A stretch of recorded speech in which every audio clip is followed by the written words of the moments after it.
Great. Welcome back to the final day of London Conference 2020. I'm Kate Spiliopoulos, Head of Events, and I'd like to remind you before we get started that if you're following the discussion online or want to tweet about anything that you see here, please use the hashtag LUNCONF20. That's LONCONF 20. And if you're in the Zoom webinar with us this morning, you can use the Q&A box at the bottom of the screen to submit any questions for our speakers here today. I have the honor of being able to stay with you for this session. I'm going to be chairing it and moderating it. So before we get started, I'd like to just explain a little bit about how this fits into the rest of the conference. Every year at London Conference, we have a personal reflection session, and we try and pick out one of the news stories we think is the most important of the year and have somebody talk about their personal experience and how they interacted with that story. So this year, obviously, we thought Black Lives Matter and the movement around that was one of the most significant stories of the year. And partially that is, I think, really symbolic of what's going on in 2020 because it touches on so many of the issues that we've seen again and again throughout the course of this conference, issues around social and financial inequality, racial inequality, the impact of COVID-19 on BAME communities, and debates around who and what is commemorated in public, policing, and policy on all fronts. So because of that, we are going to hear a short speech from a personal perspective, as we normally do, which I'm really looking forward to. But because this is such a huge issue and the Black experience is such a spectrum, we're also going to be following this up with a brief interview with Geoff Thompson, MBE, who runs Youth Charter, a UN-accredited NGO, and is an advisor to the Stephen Lawrence Day Foundation. So that interview will touch on some of the large spectrum of issues we've talked about before. So we'll have time for Q&A with both of our speakers and hopefully wrap up around 1:15.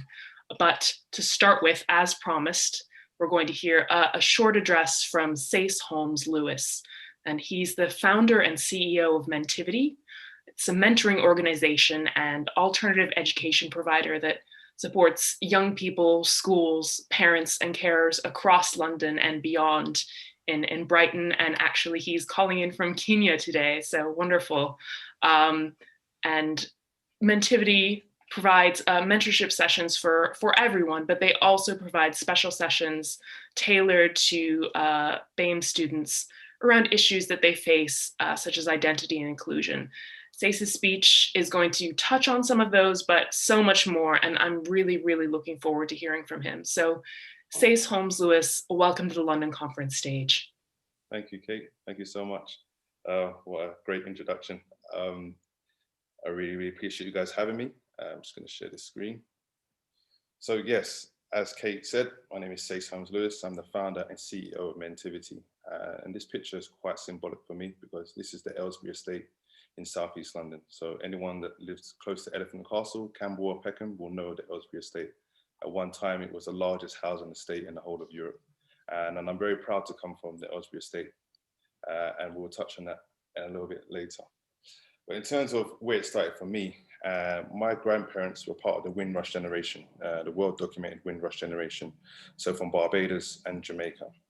And these are my grandparents, Joseph and Velda, who came here in 1955 in search of a better life, but also to support the motherland as it was then in terms of their relief efforts, but recovering from the Second World War. So they were part of the massive migration of Caribbeans that came to this country and for want of a better life. Those are my dad's parents, and my mother's parents are from Jamaica. So I'm the best of both worlds, Barbados and Jamaica. And this is Montego Bay in the late 1950s. And they also came here as part of the Windrush generation and to provide support for themselves, but also the family back home.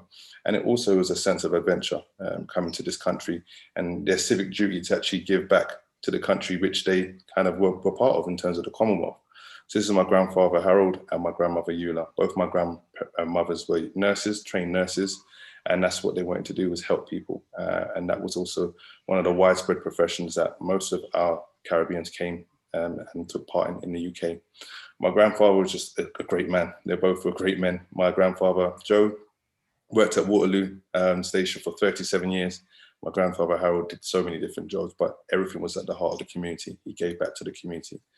So they laid the foundation for us. And obviously the Windrush, this iconic boat which came here with so many young people from the Caribbean who had never experienced racism, never experienced some of the complexities that they were going to face over the course of their lives here, but they laid the foundation for us, the first and second generation, which I'm the second generation. And we can never forget that foundation, because that's the foundation which I've been able to build upon. So when they got here, as I said, the issues around racism, which many of them had never experienced before, being told that they were colored and the N-word and things that they'd never experienced. And my grandfathers told me, of the time when they came, especially my grandfather Joseph, when he came from Tilbury Docks, went straight to Brixton, where he was told to go. And he was met with a sign in the middle, no Irish, no blacks, no dogs. He came here with a suitcase, no jacket. He didn't think of, it was going to be cold. Snow was up to his waist. And he told me routinely he was stopped by police, but under sus law, but he was assaulted and often spat on by police, but also other people within the community. And these are the stories that I didn't know growing up as a child. He passed away this year in June, but before he passed, he told me some of these stories. And some of these journeys that my grandparents and so many other people from the Caribbean backgrounds, they endured, was something that they didn't share because we just got on with it. And that's what they had to do, just get on with it, because they had people that they had to support. And some of the trauma that they experienced wasn't shared. So for me, it's something that I'm really, really passionate about, learning so much more about my history in terms of recent history and my grandparents. So this is where it began for me. This is where my story began, was the Ellesbury estate. This is, I think, back in 1998. And as I said, this estate was an eclectic mix of diverse people, from the Caribbean, from Africa, from Asia. It was a melting pot of culture. And it was a difficult estate, growing up here in the 80s and 90s. I lived here for 24 years of my life, but it taught me so much. And one thing that it did teach me, if you see in the sign of the Ellesbury estate, there were so many different ways for me to get home. There were so many different ways for me to make it in life. And what I realized quite quickly was that it was more difficult for me as a young black man than other people, my other counterparts. So at the age of 8, my father actually left the household. And that's when I first had my first experience with racism and being told that I was, a monkey, my hair, my nose, I've just literally ripped apart by people at school. And I didn't actually realize I was different from other people. But this is when I came across Ian Wright, my childhood idol and inspiration to this day. And it's because of him that I actually followed my passion, which was football.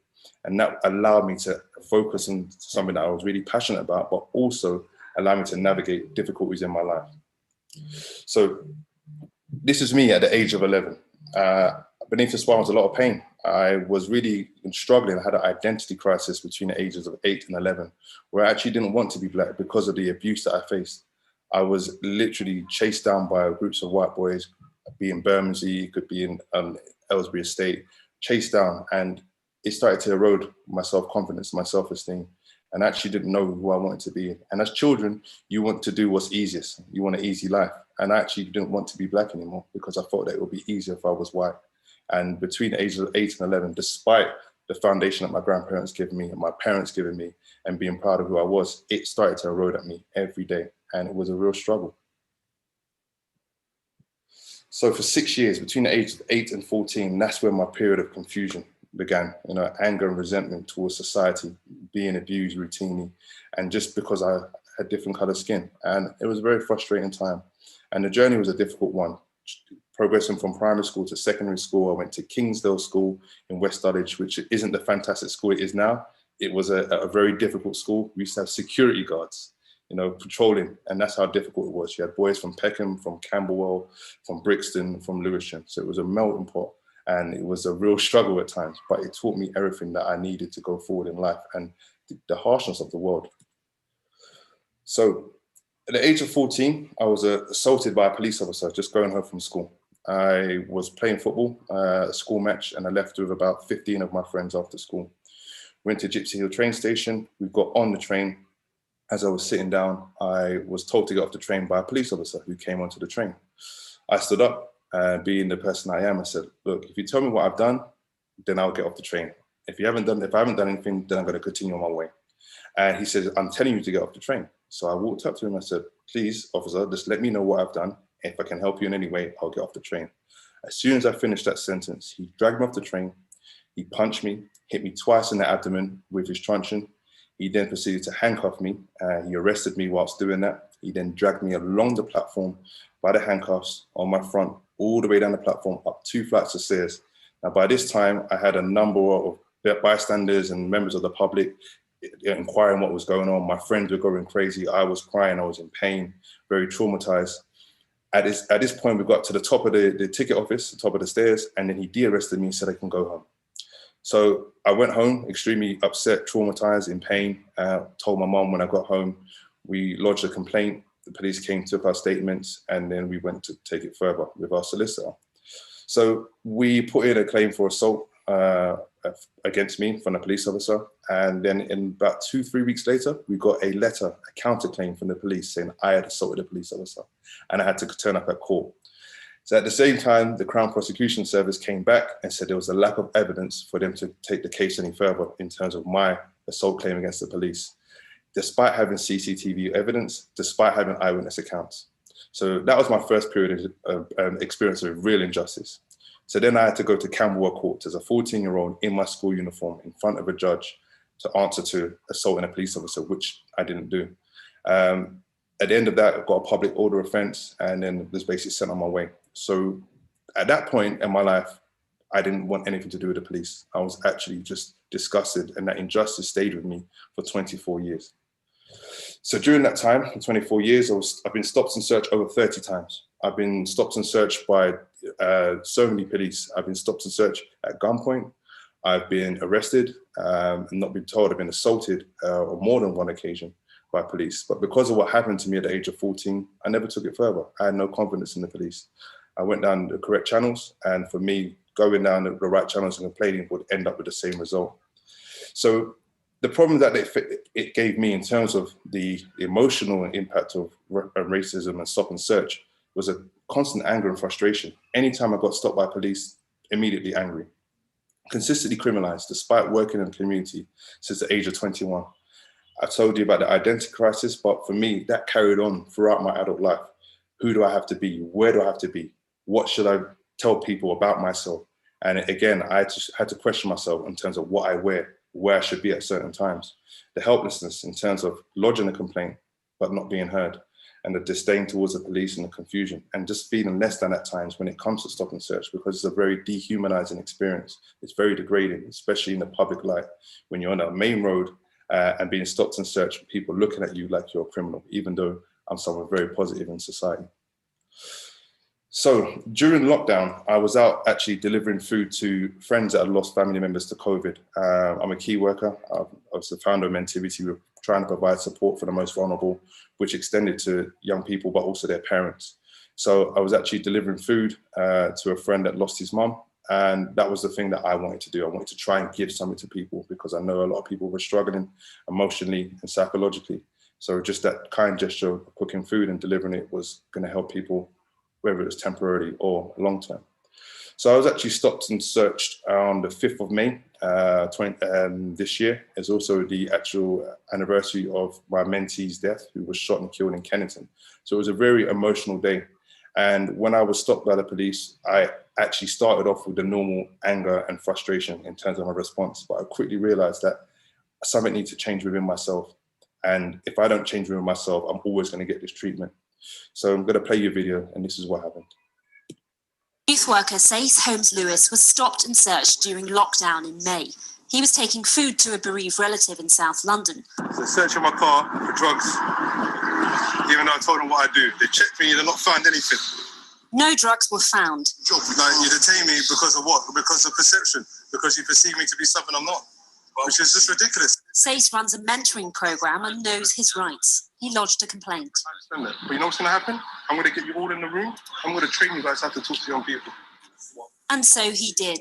Sayce is now training new recruits to the Met Police in Southwark and Lambeth. So that was my solution after 24 years. My solution was to actually educate the officers around stop and search and cultural equity, and also how to interact with people, especially from the Black British community, and also young people, because this kind of overzealous policing, this overzealous approach, but this blanket approach to stop and search and the justification that it's going to reduce crime and we try and take weapons off the streets, it's still dehumanizing, and it's got to be based on intelligence and reasonable cause. And routinely, this is not happening. So for me, launching this program at New Scotland Yard on the 24th of June this year was pretty iconic and symbolic for myself. That was my justice. That was a way that I could solve a problem. But also my son is 14 and he's at the point now where he's going to be routinely stopped and searched. So how am I going to be able to find a solution? And this is part of my solution. So now we'll be undertaking training for the 12 borough commander units across London from January. We'll be doing that via Mentivity, so I'm really looking forward to that in terms of, you know, cultural equity, but also understanding why police the way that they do. And it's important to actually educate, because education allows us to actually have real meaningful dialogue, open, honest conversations as to this issue with stop and search. So for me, it's about finding solutions rather than pointing the finger. So with the death of George Floyd, and the issues that we face in terms of Black Lives Matter, but also the issues that we've been talking about for years. We've been speaking about our experience, and it's always been, well, that was in the 80s, that was in the 90s, okay, that doesn't happen anymore. And you get to a point where you actually start to query in your mind, does this actually happen? I'm questioning my own reality. And this is me and my son, and it was important for us to actually show our support for the Black Lives Matter movement, but also now they've renamed it to the Black Liberation Movement, because it was a time for us to speak. It was a time for us to be heard. And for my son now, he's at a very critical and pivotal time. It's for me now to show him that there's another way and how to articulate himself, but also be prepared. And I think we need to prepare our children to be able to deal with the overzealous style of policing, but also the issues of racism. This is actually my sister. She's a firefighter. Again, the foundation that my grandparents have given us is so important, because all of our roles are centered around people, giving back to our community. Again, she's based in Brixton, and she's one of only a few Black firefighters, but I'm very, very proud of her. She was at Grenfell, you know, she put her life at risk, and she does it every day. Again, it's important seeing the collective nature of people, you know, for a problem that impacts everybody. Racism isn't just a Black issue, this is a global issue. And for me, seeing the mix of people that were down at these marches and protests was so empowering for me, because people were allies, people actually wanted to listen, people wanted to support. And I think that's what's important, that we really need to come together. So for me, the last picture is very, very iconic for me, because this is my friend of 20 years now. We actually play football in the Republic of Ireland. He's a City of London police officer, has been for a very long time, but he's still my friend. Police are still people. And I think for us now, it comes down to education. Education to decolonizing education from a young age, so that when you get to a certain point, you're not having to learn things that you should have learned when you're younger, because that's what comes is ignorance. Ignorance comes from a lack of education, lack of understanding, a lack of sharing experiences. And for me, just want to leave you with this quote from Malcolm X. We need more light about each other, because light creates understanding. Understanding creates love. Love creates patience, and patience creates unity. And I feel that we're at a very, very pivotal time, and it's important for us to keep the momentum going, keep the conversations going, because our young people and our children in the future depends on it. Thank you. Thank you so much, Sayce. That was an amazing speech, and we really appreciate you sharing that with our London Conference audience. A lot of that was really upsetting, but, you know, sadly not surprising. And I hope that we'll be able to take some of these conversations forward and think about how we can create a better London for people like your son and for all Londoners. Now we're going to hear a little bit from Geoff Thompson.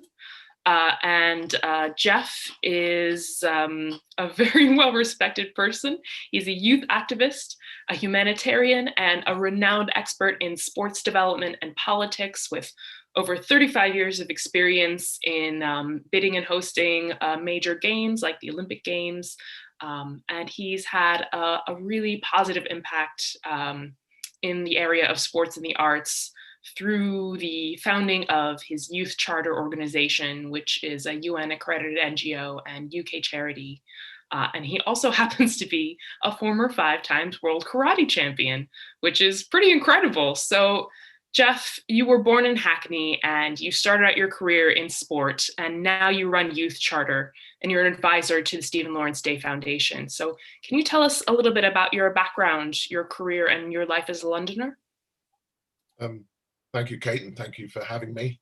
I think it would be very difficult not to, on the basis of Sayce sharing his life journey and finding so many aligned life journey experiences that would suggest, by way of a clear resonated link with Barbados, which by way of his father and my father, Stanley Bracewood Thompson, as Barbadians, have always been, or had instilled in them, as it being deemed as Little England, the ability to not only love the mother country, but to contribute and give back to the mother country. That saw my father serve in the Second World War and actually arrive in Britain before the pre-Windrush arrival. And he settled in Wolverhampton and became very much a community leader, but tragically died when I was the age of 7. And my mother's a young widow who came from Guyana. And Sayce, you say that Jamaica and Barbados brings the best. I'd say I'd add another Guyanese element to it, because that's where the feisty warrior in my mother came, and who gave me the warrior instincts that would see me defend myself and represent Britain. But that Windrush generation, you know, where we come from, where we are, what we become, is so reflective of our heritage.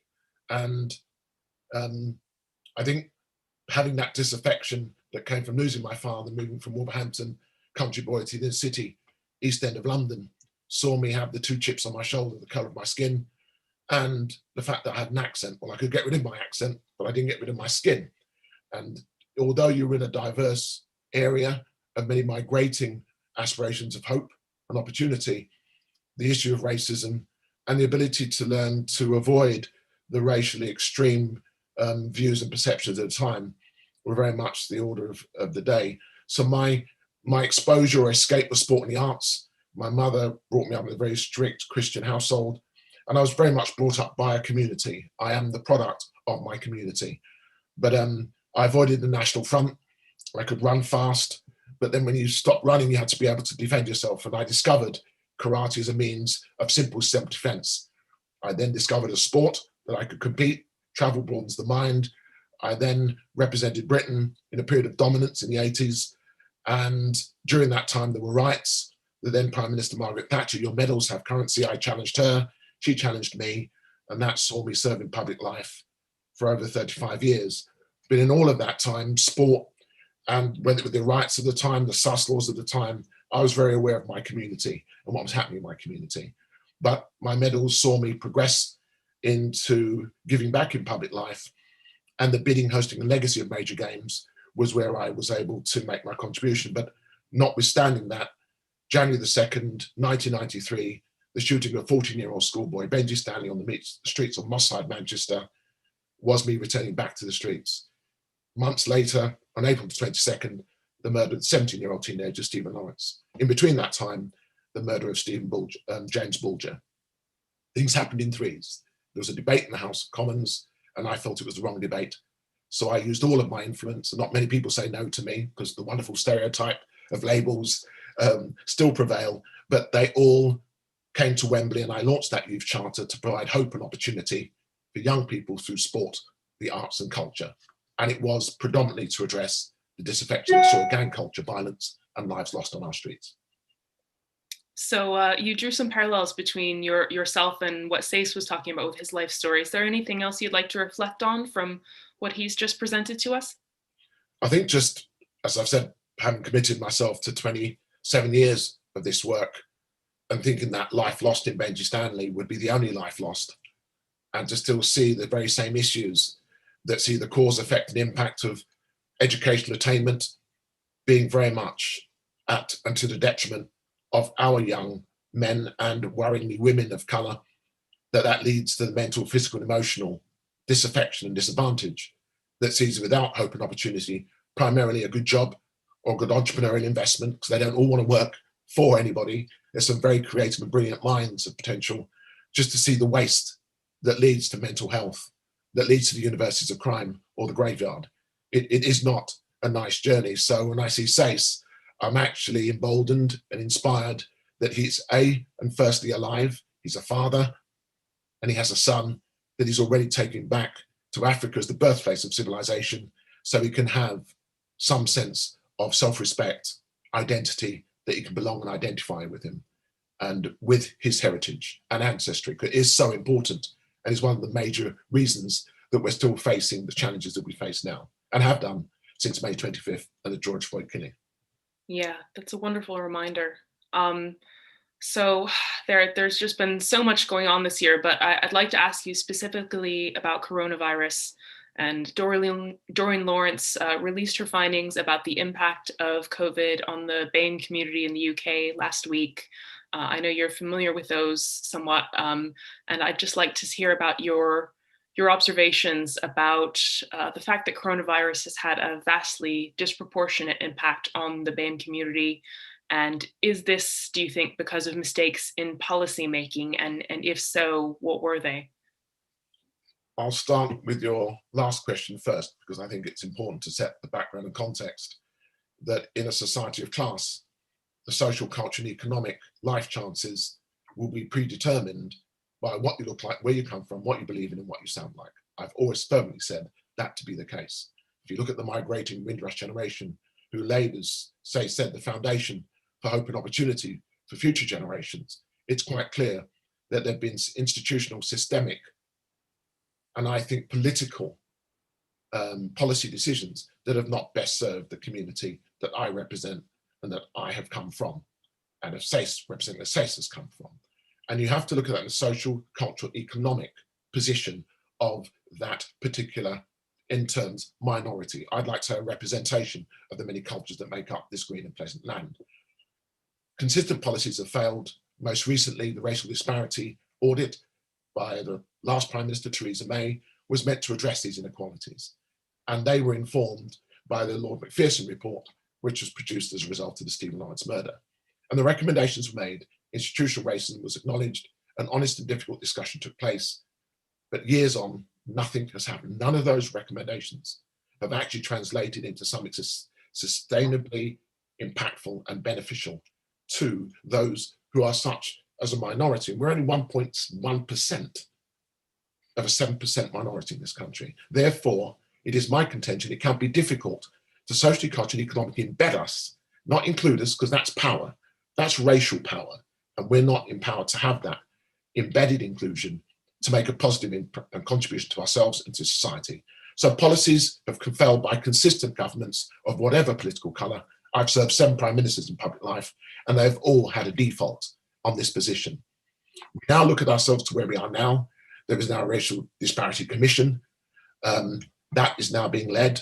The terms of reference have still not been released, and the Commission, albeit within the unusual circumstances in which we live and are experiencing, would suggest that there is anywhere near some decisiveness that will even match what's happening across the pond. As we have an election, the issue of race is at the very heart of that election, and I don't think it's at the very heart of our honest discussion, debate, dialogue, and decision. And that decision would be reflected in the report. Baroness Lawrence's report highlighted that the racial inequalities were just exacerbated and brought to a very uncomfortable truth with COVID. If you're at the back of the societal queue, you will therefore disproportionately be overrepresented in infection and in the mortality rates that are very, very clear. And a very quick example or point of reference, a lot of the supplementary and support staff that cleaned the old people's homes came from the traditional post-Windrush diaspora that came to help the mother country. My mother was a nurse, Sayce's mother. That's what we did. So in cleaning those homes and going from home to home, dedicated and contributing, they were infecting not only themselves, but going back into an environment where there isn't the space of a big garden, normally on an estate like Aylesbury Estate. And therefore, it is simply, without the right track and trace, without the right interventions, seeing us very much in the infection levels and mortality rates that we've experienced. So I think there are a number of complex issues, but at the same time, very clear issues that I think, if given the right policy, intelligence, intellect, facts, figures, and evidence, should see us in a far better place than what we are now. And that's why my work with Baroness Lawrence over the last number of years has been so important, because it has to be about socioeconomic. If you don't look at the economic argument, I don't think you can have the social and cultural impact. And that's very much where I make the contention. It costs far more to put a young black male in particular as an endangered species through the disaffection, disadvantage, the university of crime, and the deficit of all of that that ecosystem and what it represents. We can create a new ecosystem that's positive, that's productive, and that gives, I think, a respectful acknowledgement of all that's been contributed into the past, into the present, and that bodes well for the future. But it's going to require one massive effort.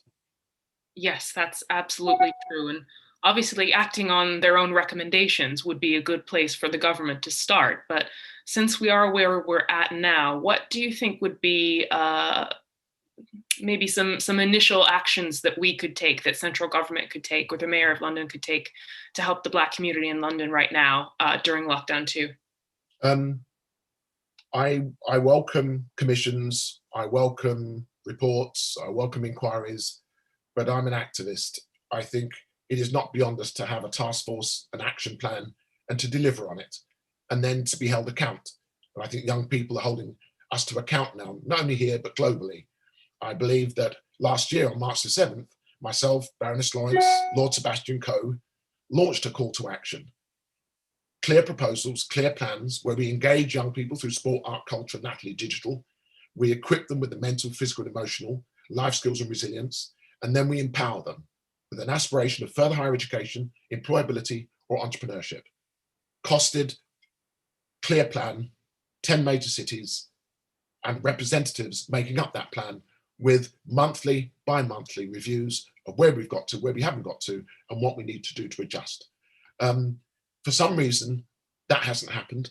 And my continued frustration and sadness is, whilst that doesn't happen, we continue, I think, to go down a similar path to the United States of a more polarized society, a more divisive society. And that's what Brexit done. It done it to us, as one of you said to me on the streets, but it was actually, I think, imposed upon us because we use the old traditional fears and anxieties of no blacks, no dogs, no Irish. But in that disaffection and disadvantage comes the position where we are now. Every society is judged by how it treats its young and how it treats its old. And I think on that basis, we have got a significant amount of work to do. And where we are is a massive challenge, but I'm a great believer in it being a massive opportunity. And what we need to do is have more decisive leadership from government, more decisive leadership from our mayors. I think they have a major role to play, and we need decisive leadership in our communities. So I think we've talked a little bit about the effect of this on young people, and I've heard some people worrying about the fact that coronavirus might create somewhat of a lost generation in London. Some of the young people we've heard from earlier today and earlier in the program have been talking about opportunities just closing down because of the economic impacts of this. And of course, it's impacting some people more than others. So is that something that you're worried about as well? I'm kept up at night about it. I don't think it's any surprise if we look at last week and the young lives that were lost on the streets of London.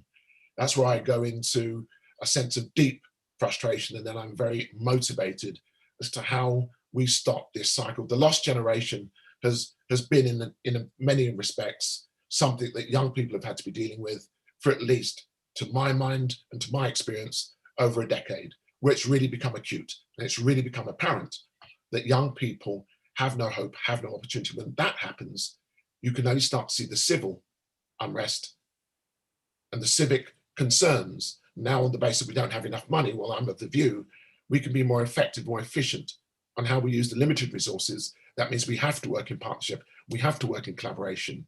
We have to get the Sayces of the world into, I worked with the police, this was after the Lord Macpherson inquiry. We went through all the police forces. So it's clear they're listening, but they're not hearing, they're not being consistent. We haven't got time for new ideas. We've got time for innovative ideas. We've got time for intergenerational ideas. We're really going to have to be interdependent. Communities have become, as a result of COVID, a lot more neighborly, a lot more interdependent on one another.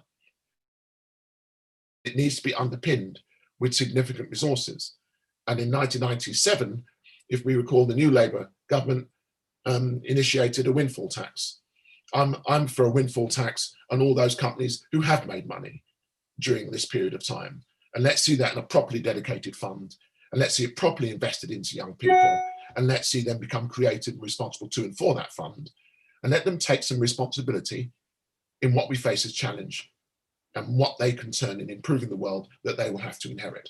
I have a complete and total belief and trust in our young people, but politicians and civil servants, let's just say, I've had a very interesting experience of late. And I'm still labelled as big, black and dangerous. So, hey, you live with the label and you just simply get on with it and find the people, as my father said, you know, don't be with anyone who doesn't want to be with you, and don't stay where you're not welcome. So in terms of sort of connecting communities, before we started this webinar, you were talking about your work internationally with young people. And I know Sayce works internationally with young people as well, and how they're using technology to push conversations forward instead of waiting for recommendations to get acted on. So can you talk a little bit about what you've seen this year, now that our lives are so digital? Well, I think anyone who really didn't appreciate that with lockdown, a further digital exclusion would take place, quite simply because mobile devices were the only means by which a lot of young people in particular, those from the BAME communities, or Black youth in particular, would be able to receive their education. It's quite ironic that in Nigeria, where we have the latest global youth revolution and challenge to the institutional structures that they feel are denying them hope and opportunity, all young teenagers were given a mobile phone when the pandemic began. And I thought, well, there's Nigeria doing it, but we're not doing it here. Actually, we're actually reducing the number of laptops that will be going into schools. I just thought there was a contradiction in terms. But I spoke to Samuel Atigba, a young man we've helped and mentored through the Youth Charter. He went back to Nigeria, and he's been part of that whole youth activism movement. And they've been able to continually stay 2 steps ahead of the agenda to dismantle, disrupt, and destroy their efforts by their use of technologies. They've developed new platforms of communication, new innovative ideas of becoming interdependent and providing support. So I think it is the youth culture of today that has that expertise, that has those qualities and skills and talents. We really need to bring them in to the mix rather than paying consultants £6,000 a day. I'd be looking for some of the young talent that are doing some extraordinary things. So Sayce was talking about delivering food to people in need and friends. That support network was a given back in the day. There are young men in the East End of London who've created their version of Deliveroo, and they're now setting up small enterprises that would never have happened without this situation being as it is. So I think it's time to have that youth fund. I've always advocated for it. We need to find the talent, discover the talent, empower the talent, and just let them make a positive contribution.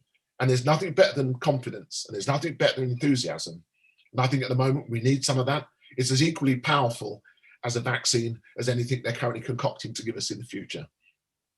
Absolutely. Yeah. We were talking earlier this week to Taiwan's digital minister, Audrey Tang, and she was talking about how their broadband is considered a human right. Everybody's connected, and they're making sure that they're raising up young people and really fostering those ideas and that entrepreneurialism. And I think we deserve that in London.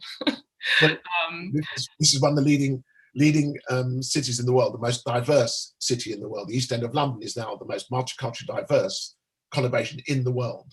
It cannot be beyond us to use that currency and use that available diversity of skills, talents, ambition, hard work. These are all the qualities of those communities and of our diaspora.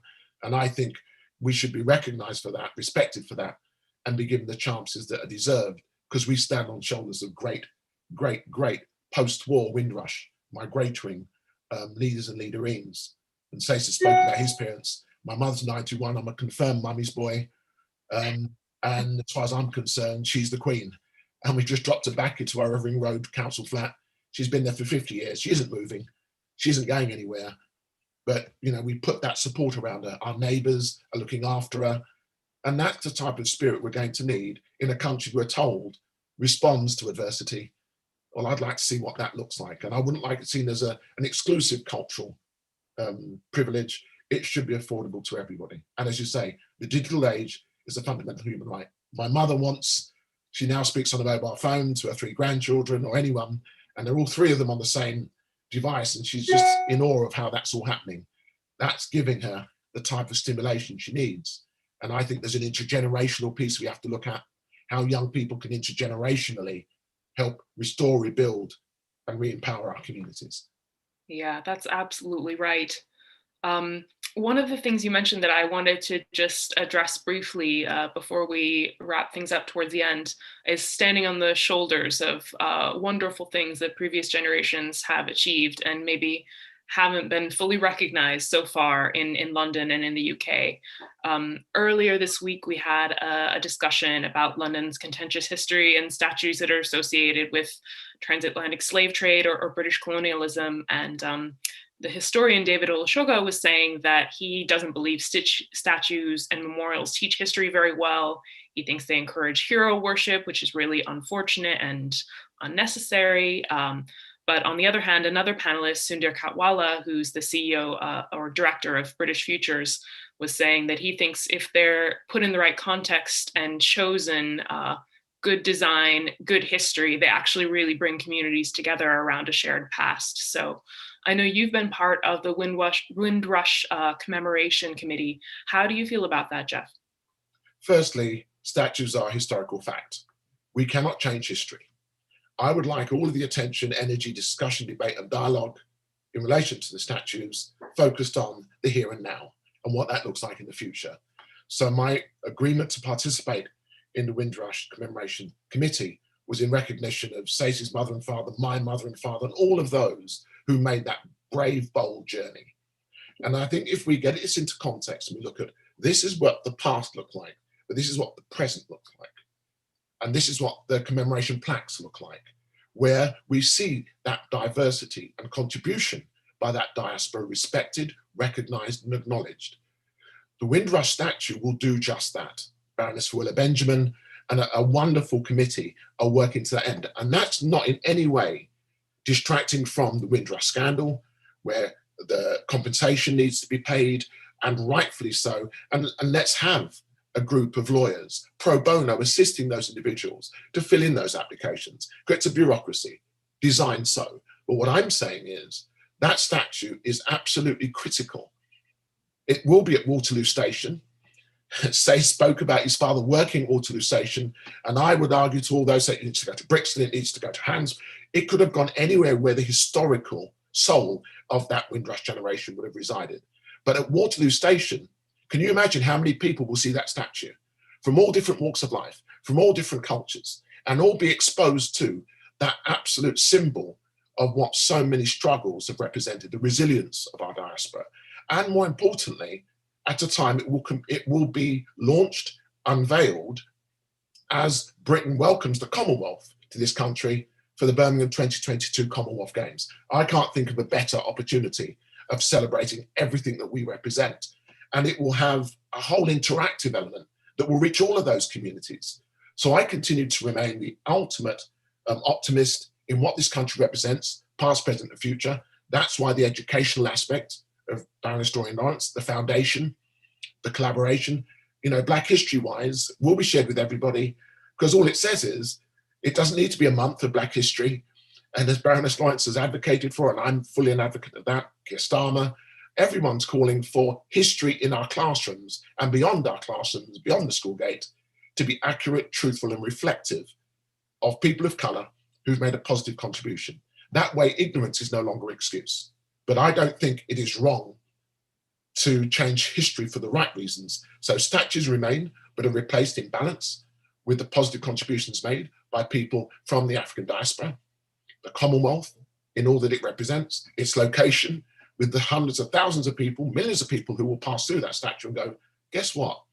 We've actually been edified. I'm really looking forward to seeing that once we're allowed to move around London again and it's there. Yeah, absolutely. We're going a little bit long, but I can't stop the interview without asking you a little bit more about the Stephen Lawrence Day Foundation. And Doreen Lawrence, who's an amazing and inspirational campaigner, has recently set that up in addition to the Stephen Lawrence Trust. So can you tell us about what the Stephen Lawrence Day Foundation is setting out to achieve? Simply, I think the mission aim, Stephen Lawrence Day Foundation will inspire a fairer, more just society through Stephen's legacy. And we want to engender equality, diversity, and inclusion for young people, communities, and organizations globally. Now, that's a mission statement of intent. The purpose behind it is the day. April 22nd, 2021 is what we're now planning, preparing to deliver, recognizing that there will not be the opportunity to have the celebration of the day reflecting the way that the communities will choose to mark the lifetimes and legacy of Stephen. The Baroness's wish that education is at the heart of everything that we do. And with the three themes of classroom, community, and careers, that golden thread of educating people in society so they can become more fair, just, and tolerant of each other in society, we'll see a massive commitment to digital education and engagement for 2021's Stephen Lawrence Day celebrations, and a year-round activity. So there's some fantastic ideas being planned. The campaign, which I'm hoping everyone has seen, Never Forget Stephen Lawrence, is just that.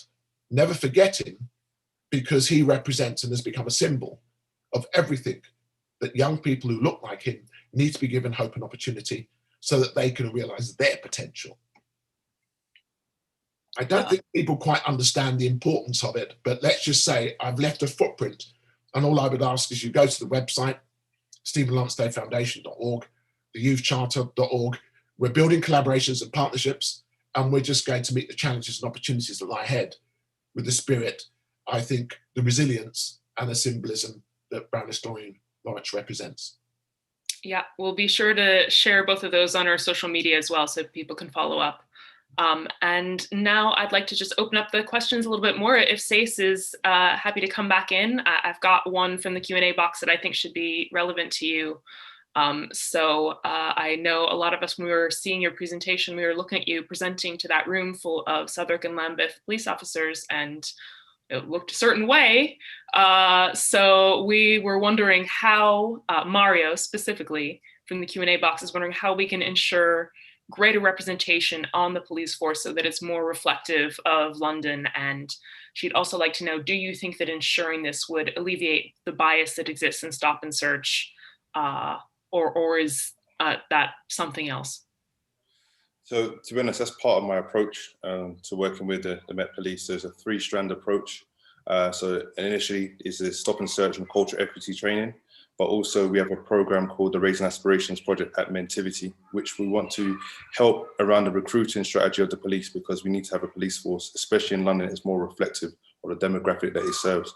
So the aim of the Raising Aspirations Project is to create a viable and visible opportunity for young people to go into the careers that are linked to their passions. So we actually launched that during lockdown, the first lockdown this year, with Goldman Sachs. So Goldman Sachs are one of our corporate partners, and we were recipients of the Racial Equity Fund, so £125,000, which is helping us in terms of that partnership and going forwards. So for us now, that is something that we pitched to the Met Police, which they're very, very keen to take on board. So for me, I believe that we have to have police officers that look like me, that look like my son, that look like Geoff, being in the community, but also understanding the cultural kind of capacity of young people, but also understanding what they go through on a day-to-day basis. So I think that's very, very important.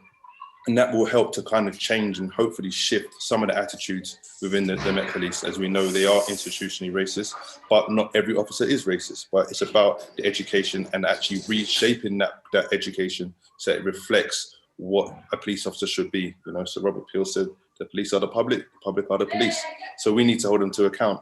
And that's the most important thing. And the work that we're doing now with, you know, Mopac and the Mayor of London and Sophie Linden is very, very important for me personally to be doing that, because now I might open the door for another young person to actually continue that journey and actually continue to hold the police to account. So that is our solution as a collective, you know, community. And I think it's important now that we get as many people behind this as possible, and we put the pressure on the police, and we don't let it, you know, just fizzle out, because that's what happens. The McPherson report, the Scarman report, all these things that had the recommendations which are the same, and nothing has changed. So again, we've just let people off the hook, and we can't allow them to do that. So that is part of the solution. I think it will change the kind of biases that are in the police, especially conscious bias, because I don't believe it's unconscious. I believe it's a construct of your worldview. So we really need to go forward with that. Thank you so much. I'll just ask a couple more questions before we have to wrap up from the Q&A box.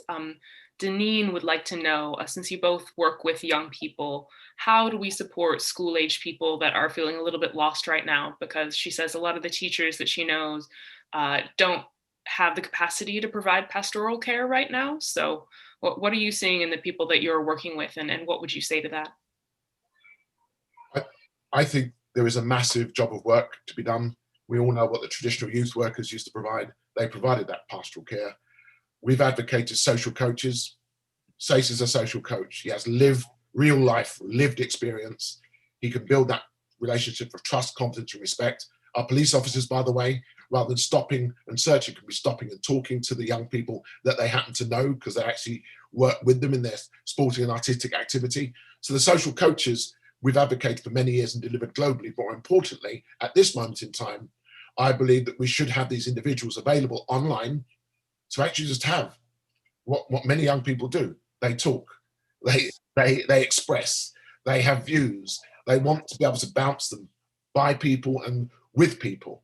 And I think, you know, the Sayce of the world, myself, I'm always available. You get online, you have a discussion. The barbershop Sayce will laugh at because he knows that's the commons of anyone that looks like us. And I took my boys there so they could be culturalized and edified. We've got to take it online, use the tools and the platforms that we've got, keep it real, keep it relevant, have some fun, and remind people this is an extraordinary time, but in the journey of mankind, we're better equipped than at any other time to overcome the challenges that we have and turn them into opportunities. So let's just keep talking. Yeah, I'd love to add to that. Sorry. Yeah, please. I fully agree with you, Geoff. And I think what you spoke about is intergenerational kind of dialogue, and that's something that we focused on. That's our motto, intergenerational mentoring through education. And I think, which is reflective of the Caribbean structure, the African diaspora structure of the household, having the grandparents, the parents, and the children in the home. And we're not actually sharing that information. And like you said, going online now, which we're now in consultation with Goldman Sachs and getting our app done so we can actually engage young people online via a safe space, and they actually can access that. But I think it's so important that we look to education and training teachers how to make it more inclusive and actually be able to make those classes a safe space, because school is no longer a safe space.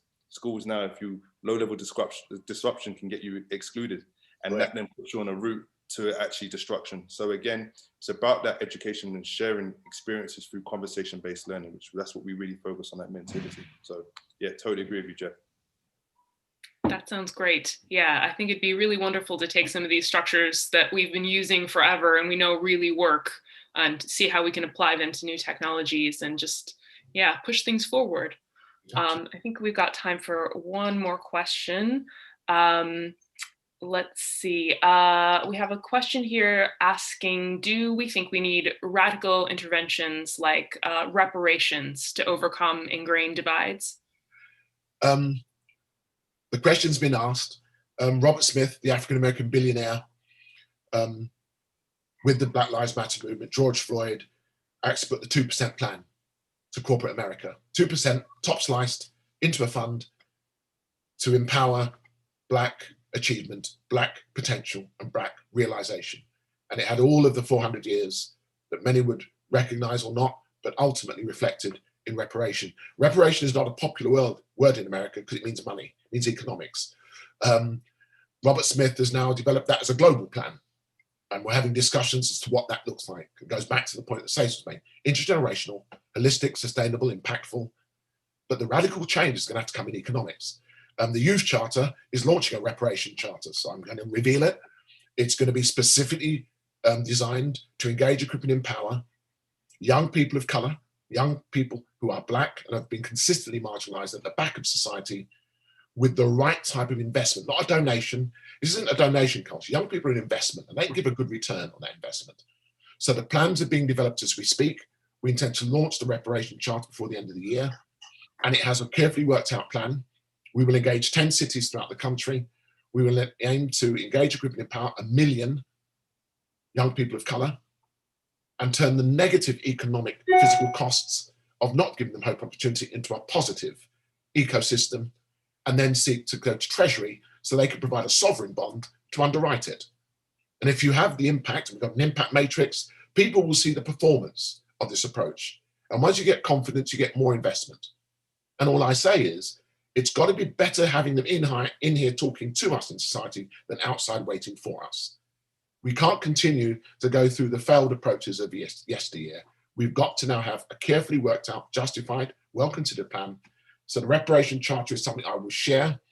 And I believe that whether you've got £1 or you've got £1 million, and it isn't just about the money, with the money comes knowledge, wisdom, and experience.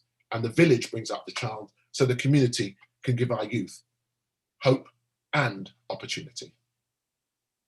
Yeah, that sounds really good. I have a small child myself right now, and it's amazing what you really get from community around you and having resources. Sayce, is there anything you'd like to add to that? Yeah, I mean, to be honest, I think Geoff said it all, and I kind of second everything that he says. And I think, as you said, the investment in children is key, and that is something which we do at Mentivity, and investing time in our young people, because time is love, especially when those are not your children. Your children know when you're not obligated to be there, and they see that as love. And that's the most important thing. And that's why the work that we do is so important, because we're not investing time on our young people. They're being raised by social media, by their phones.